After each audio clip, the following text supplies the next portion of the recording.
Bonjour et bienvenue dans notre programme Glorieuse Destinée. Quelle joie de saisir ces quelques minutes pour nous concentrer sur l'importance de la croissance spirituelle.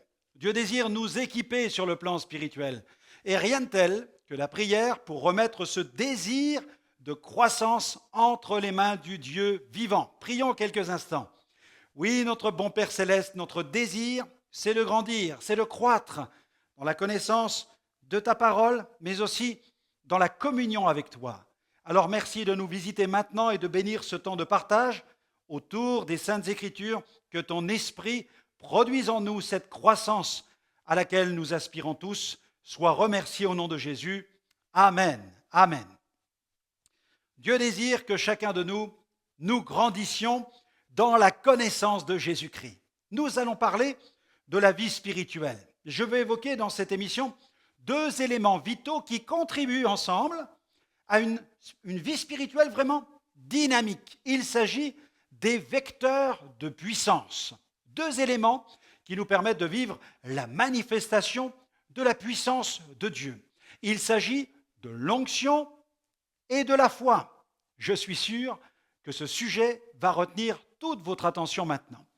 Et pour nous entraîner dans cette perspective d'une vie spirituelle abondante, vraiment puissante, je vous invite à écouter mes amis de Gospel Praise Family. Ils chantent Yesu ni wangu, Jésus est à moi. Allez, on les écoute, nous allons nous réjouir avec eux.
Merci à Gospel Praise Family pour cette invitation à être comme lui, comme Jésus. Voyons ces différents vecteurs. Le vecteur numéro 1, je l'ai intitulé l'onction. L'onction. Le premier vecteur de puissance dont j'aimerais parler est celui de l'onction de Dieu.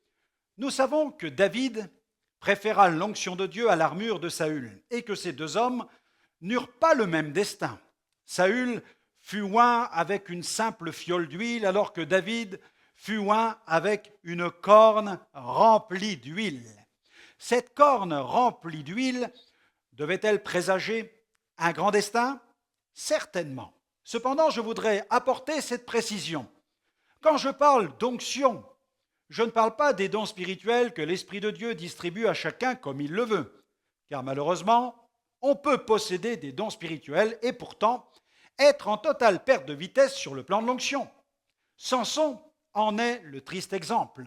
Il était capable de manifester une puissance phénoménale alors qu'il entretenait des relations interdites avec des prostituées. Mais la patience de Dieu ayant ses limites, le Seigneur l'arrêta dans sa folie et mit un terme définitif à ses excès. À un moment de sa vie, David, lui aussi, commit certaines fautes, mais craignant de perdre son onction, il emprunta le chemin de la repentance. Il fit d'ailleurs cette prière à l'Éternel dans le psaume 51, verset 13, « Ne me retire pas le Saint-Esprit ». David n'était pas un homme parfait, il en était conscient, et il avait compris que l'accumulation de péchés pouvait lourdement porter préjudice à ce capital d'onction dans la vie d'un enfant de Dieu. Nous pouvons parler en langue, prophétiser, chasser les démons, et pourtant être en baisse au niveau de l'onction. Lisons un passage dans l'évangile de Matthieu au chapitre 7.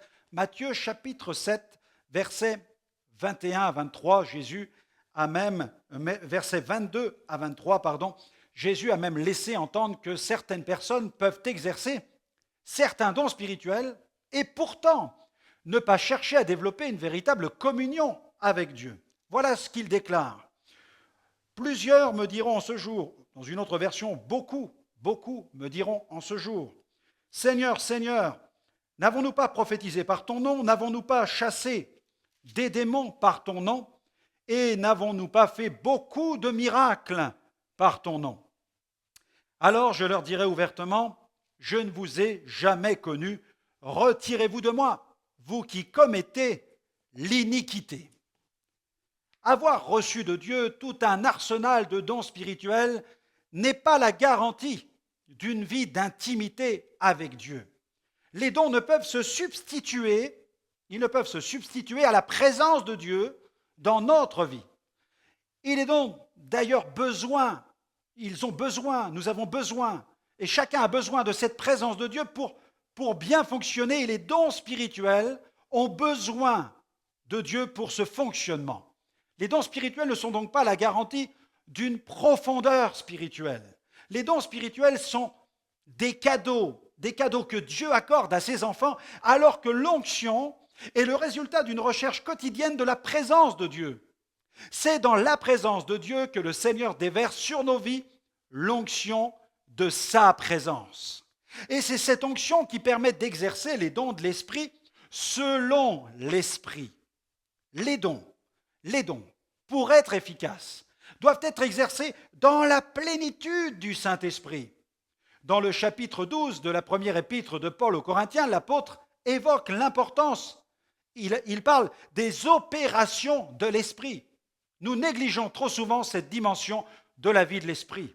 Nous savons mettre l'accent sur les dons et l'importance de leur obtention, mais nous minimisons trop souvent le domaine de leur fonctionnement. L'Esprit est non seulement le communicateur des dons, mais il doit en être aussi leur activateur. Sinon, les dons spirituels risquent d'être influencés par la chair. Voilà pourquoi Paul demande d'examiner les prophéties, pour en retenir ce qui est bon et en rejeter ce qui est mauvais. Paul parle des dons. Dans 1 Corinthiens 12,4, il dit « Il y a diversité de dons, mais le même esprit ». Il parle aussi des ministères. Dans 1 Corinthiens 12,5, diversité de ministères, mais le même Seigneur. Et puis il évoque, donc là il touche au domaine de l'autorité quand il parle du Seigneur. Et puis il évoque les opérations de l'Esprit, 1 Corinthiens 12, 6, diversité d'opérations, mais le même Dieu qui opère tout en tous. Le mot opération a été traduit à partir du terme grec énergéma, qui comprend les sens suivants. Une chose qui est travaillée, façonnée, une réalisation. Il est question aussi d'un effet, un effet.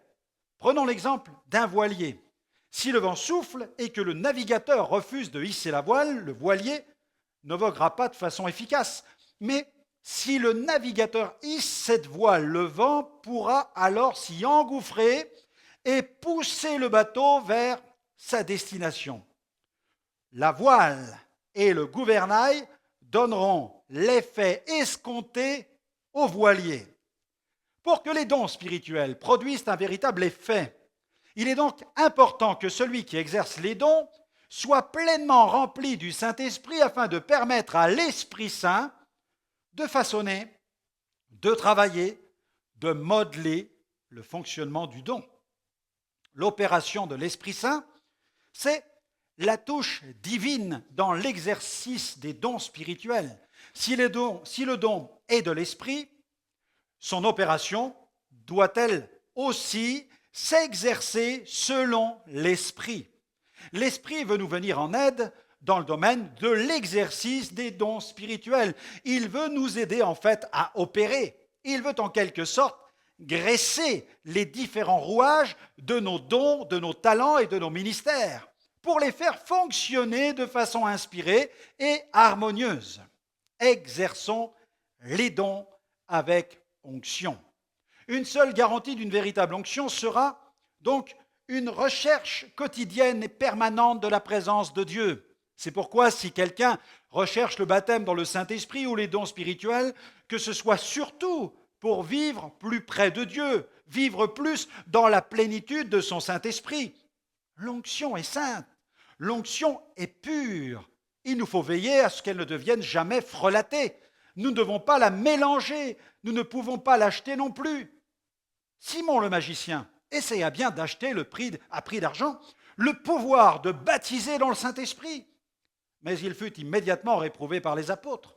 Ce pouvoir ne peut s'obtenir contre de l'argent. Le niveau d'onction que Dieu déverse sur une personne appartient vraiment à Dieu. Nul ne peut la mériter. C'est une mesure de grâce. Nous savons cependant que nous pouvons la perdre. L'onction se trouve auprès de Dieu, dans son intimité. Allons la chercher dans sa présence, car il n'y a pas d'onction divine à bas prix. Celui qui la désire doit être prêt à en payer le prix. Et ce prix est celui d'un renoncement et d'une vie de totale consécration qui attire la faveur de Dieu. Jim Cymbala a écrit « Sans des temps d'attente dans la prière en vue d'être revêtu de l'onction, nous verrons peu ou pas l'assistance de son esprit dans notre ouvrage pour Dieu. Cependant, si Dieu décide de faire abonder cette onction sur ma vie, il est évident que ce ne sera jamais sur la base de mes mérites personnels, mais en vertu de sa grâce et de sa bonté. » Le psalmiste, dans le psaume 42, verset 1er, nous rappelle ceci. Il nous faut soupirer. Comme une biche soupire après des courants d'eau, ainsi mon âme soupire après toi, ô Dieu. Et dès lors que nous renonçons vraiment à nous-mêmes, le Seigneur marche à nos côtés. Son onction nous accompagne et il manifeste même dans certaines situations sa toute puissance. En 2003, je me suis rendu à l'île Maurice où je devais intervenir dans le cadre d'une grande conférence. Et là, une femme souffrant d'une grave maladie, l'ayant appris, elle a pris la décision de venir m'écouter. Le médecin ne lui donnait plus beaucoup de temps à vivre. Ainsi, il n'y avait plus rien à perdre.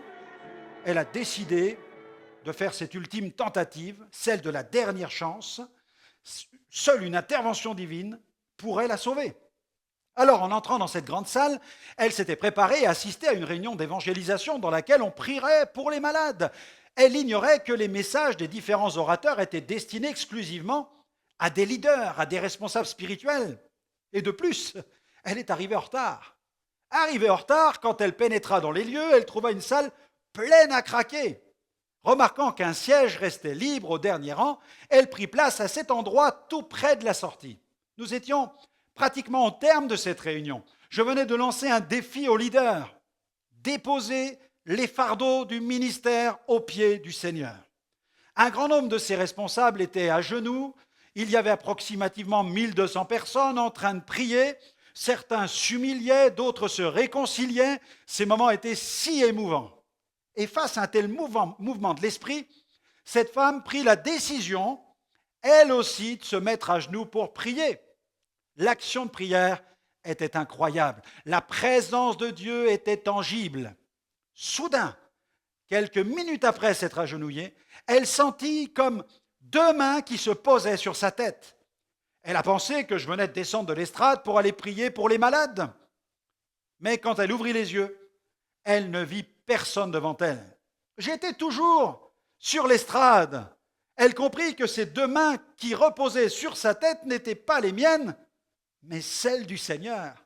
Quand elle se releva, elle constata qu'elle était totalement guérie. À la fin de la réunion, sans rien dire à personne, elle s'est esquivée. Et l'année qui a suivi, j'ai été invité une nouvelle fois à retourner à l'île Maurice pour une nouvelle série d'impacts dans toutes les régions de l'île, dans les différentes régions. Et puis un soir, à la fin d'une réunion, une femme a voulu me parler. C'était cette femme-là. Elle a saisi alors l'occasion de me raconter en détail ce qui lui était arrivé 1 an plus tôt lors de cette conférence et comment elle avait été guérie par le Seigneur. Depuis ce jour, le Seigneur Jésus l'a touchée, elle a retrouvé une parfaite santé, elle a décidé de le servir au sein même de l'église locale dans le cadre du diaconat. Ce soir-là, l'onction était au rendez-vous. Le Saint-Esprit avait accompli un miracle incognito. Réclamons une telle onction, que Jésus croisse, qu'il croisse, et quant à nous, il nous faut diminuer. Poursuivons notre étude et je vous propose d'aborder le vecteur numéro 2, je l'ai appelé la foi, le vecteur de la foi. Vous avez entendu prêcher sur la foi, vous avez lu des livres sur la foi, il vous est arrivé de voir la foi se manifester chez certaines personnes, mais il y a une chose importante que vous devez savoir: si vous désirez maximiser votre autorité spirituelle, il vous faut impérativement apprendre à faire fonctionner votre foi. Car la foi ne peut se vivre par procuration. Chacun doit apprendre à l'exercer. Le célèbre revivaliste George Whitefield a écrit « La foi est l'anticipation confiante des choses qu'on espère, la conviction ferme des choses qu'on ne voit pas. » Bien des choses peuvent inspirer la foi, mais l'important, c'est d'être mu par une foi vivante et agissante. Découvrez les principes qui régissent la foi. Je me trouvais en Lettonie, dans la ville de Riga, où j'avais été invité à tenir toute une série de réunions d'évangélisation. Et à la fin de chaque prédication, je prenais le temps de prier pour les malades. Et un soir, parmi tous ceux qui s'étaient avancés pour la prière, j'ai remarqué un homme qui marchait péniblement en s'appuyant sur des béquilles. Le pasteur de l'assemblée m'a alors appris que cet homme avait été victime d'un grave accident. Sans ses béquilles, il ne pouvait tenir debout. Nous avons donc prié pour lui pendant quelques instants. Ensuite, poussé par l'esprit, je lui ai commandé de lever ses béquilles et de marcher. L'homme s'exécuta et il commença à marcher sans peine. L'auditoire exultait, célébrait le Seigneur. Ainsi, voyant qu'il marchait tout seul et sans difficulté, je l'ai laissé évoluer dans la salle, ce qui me permit de me tourner vers d'autres personnes. Après une bonne dizaine de minutes, j'ai voulu voir ce que devenait notre miraculé, et je l'ai aperçu, mais à ma plus grande surprise, j'ai constaté qu'il avait de nouveau pris appui sur ses béquilles. Je me suis alors approché de lui, bien décidé à l'exhorter à croire. Et pour la deuxième fois, je lui ai commandé de marcher. Il s'est mis à marcher. Pendant une bonne minute, il marchait normalement. Ensuite, il s'est arrêté et il a pris une fois encore appui sur ses béquilles. Interloqué devant un tel comportement, j'ai commencé à questionner cet homme pour chercher à comprendre ce qui se passait dans son cœur. Et le fixant droit dans les yeux, j'ai pu ressentir le doute qui avait pris place en lui. Et cherchant à justifier son comportement, l'homme m'a dit Oui, c'est formidable, je viens de marcher aujourd'hui. Mais demain, qu'en sera-t-il? La guérison sera-t-elle toujours là demain? J'étais surpris, j'étais abasourdi, j'étais sans voix. Je n'avais encore jamais vu une personne bénie de la sorte être à ce point paralysée par le doute. Mais cette expérience m'a permis de comprendre une chose. La foi ne peut se vivre par procuration. Cet homme avait été au bénéfice de ma foi, mais il lui fallait maintenant apprendre à faire fonctionner la sienne. Vous êtes bénis grâce à la foi de certaines personnes autour de vous. C'est bien, mais vous avez besoin d'exercer votre propre foi. Pour cela, il vous faut l'alimenter, la nourrir, car la foi est quelque chose d'extrêmement personnel. Nous prêchons l'Évangile pour booster, optimiser, maximiser, dynamiser la foi chez les autres. Mais ceux qui écoutent les prédicateurs de la foi doivent, quant à eux, apprendre à faire fonctionner leur propre foi. Dorénavant, affamez vos doutes, nourrissez votre foi. En 2002, je me trouvais au Togo, je suis retourné au Togo, et notre impact d'évangélisation devait avoir lieu dans la ville de Totsi. Cette ville est située dans la périphérie de Lomé, la capitale du pays. Dès le premier soir, une femme fut déposée au pied de l'estrade. Elle était infirme. Son cas était vraiment désespéré. Elle ne bougeait ni ses jambes ni ses bras. Et pendant ma prédication, je pouvais voir cette femme couchée à même le sol au pied de l'estrade. Une couverture avait été placée sur elle. Mais au fur et à mesure que j'avançais dans mon message, je remarquais que la foi gagnait cette foule africaine. La foi de cette pauvre femme fut aussi dynamisée par la parole. Et alors que je m'adressais à l'auditoire, j'ai remarqué que la main de cette femme venait de bouger en bas. Quelques minutes plus tard, j'ai constaté qu'elle essayait aussi de bouger ses jambes. Et tout au long de ma prédication, elle mit sa foi en action. Elle avait la foi pour être guérie. Il ne me restait plus qu'à lui commander de se lever et de marcher. Je lui ai commandé de se lever. Elle se leva et elle marcha. On peut l'apercevoir ici. Ce soir-là, la moisson fut impressionnante. Dans la petite ville de Totsi, plus de 8000 personnes se sont décidées pour Jésus. À ceux qui l'écoutaient, Jésus commandait de croire. Il disait « croyez ». S'il leur commandait de croire, c'est qu'ils étaient capables. La Bible dit que la foi est une ferme assurance. Dans une autre traduction biblique, il est même question d'une substance. Mais qu'est-ce qu'une substance? Littéralement, c'est une matière, c'est la matière, c'est le fond, la base, l'essence même, le corps d'une chose. La foi n'est donc pas quelque chose de virtuel, la foi, elle est spirituelle. La foi, c'est du solide. Elle vient de ce qu'on entend. Et ce qu'on entend vient de la parole de Dieu. Alors, appuyez votre foi sur elle, développez votre foi, ne la limitez pas. Amen.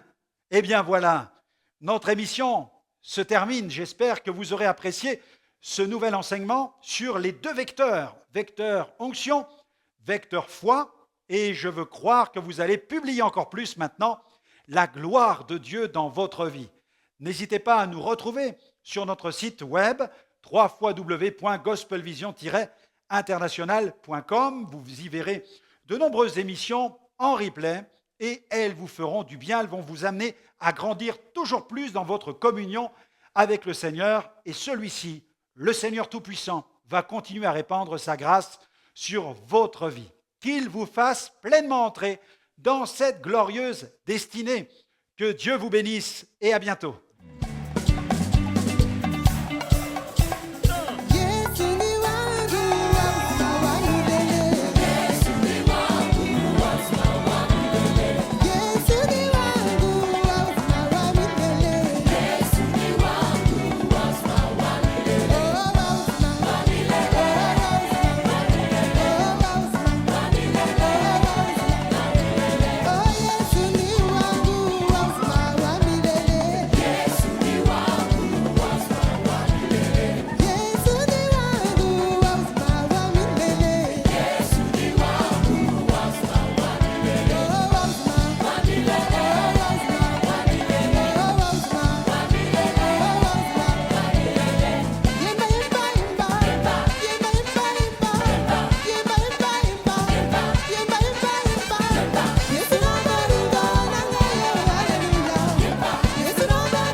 Petit saut.